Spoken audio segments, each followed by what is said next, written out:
국가적인 차원의 종교로서 굉장히 지원을 해줍니다. 그래서 태조 때 보시면 숭불 정책을 하죠. 불교를 숭상하는 이런 정책들을 전개했다라고 하는 거고, 광종 같은 경우에는 뭐 국사, 그죠? 또는 왕사를 두기도 하고 승과를 실시하기도 합니다.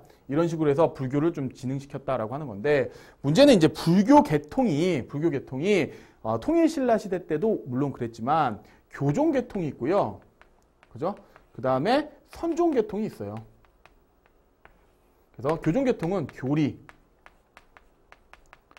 탐구죠. 그래서 경전에 나와 있는 교리를 연구하고 탐구하는 그 과정 속에 깨달음을 얻는 거고요. 그 다음에 선종 계통은 어떤 수행 또는 뭐 참선 이런 것들을 중시하잖아요. 그죠? 이런 계통입니다. 그래서 초창기에는 어떻게 보면 선종 계통이 고려 처음 만들었을 때는요. 왜냐하면 그 이전에 통일신라 시대 때 선종 계통이 유행을 했잖아요. 그죠? 그래서 초창기에는 선종이었다가 나중에는 어떻게 보면 그 광종 때 이후 때쯤 되면 이제 다시금 교종 계통으로 해가지고 화엄종이라든지 아니면 법상종들이 유행해요. 하지만 11세기 이후에는 이제 불교계 종파가 굉장히 다양화됩니다.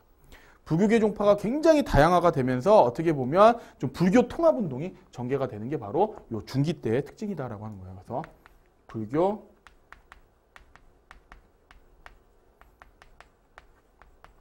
통합운동이다라고 하는 거. 바로 이걸 전개했던 핵심 인물이 바로 의천이다라고 하는 인물이죠. 대각국사 의천입니다. 의천이다라고 하는 인물 반드시 좀 기억하셔야 될 것 같고요. 의천이다라고 하는 인물이 어떻게 보면 국청사다라고 하는 거. 국청사를 중심으로 해서 어떻게 보면 그 해동 천태종을 창시했잖아요. 그래서 해동 천태종.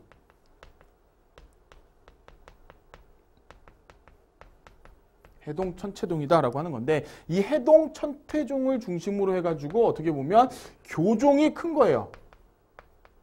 교종이 큰 덩어리고 그 안에 어떻게 보면 이제 선종을 집어넣는 형태.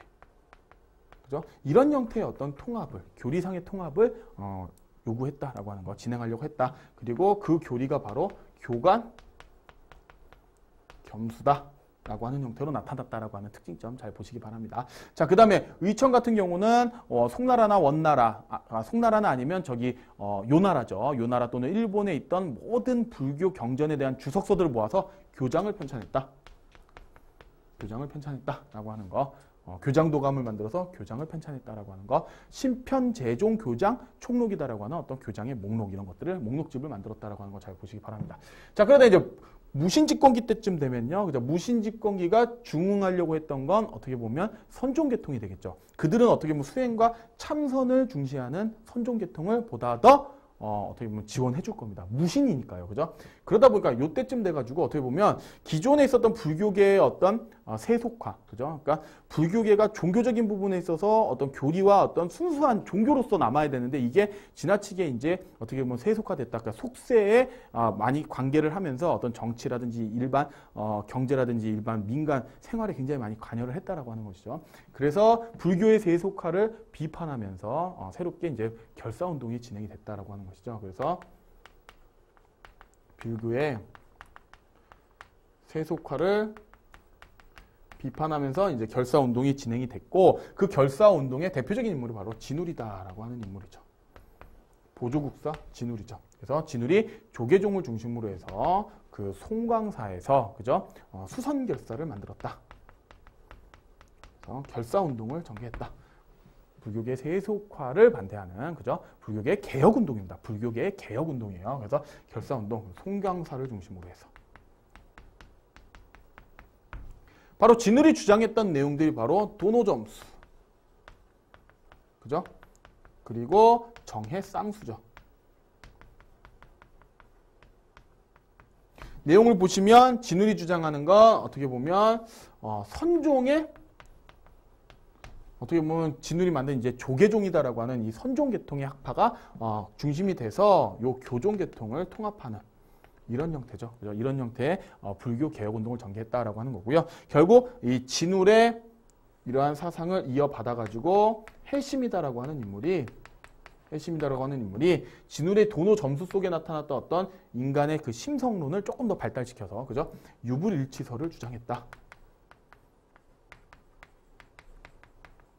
그리고 이 해심의 유불일치설이 바로 그 이후에 이제 성리학을 받아들이는데 어떻게 보면 사상적 바탕이 됐다라고 하는 거 여러분들 좀 같이 보시고요. 이게 어떻게 보면 진울 같은 경우는 선종계통에서 나타났던 결사운동이다라고 한다 그러면 그죠?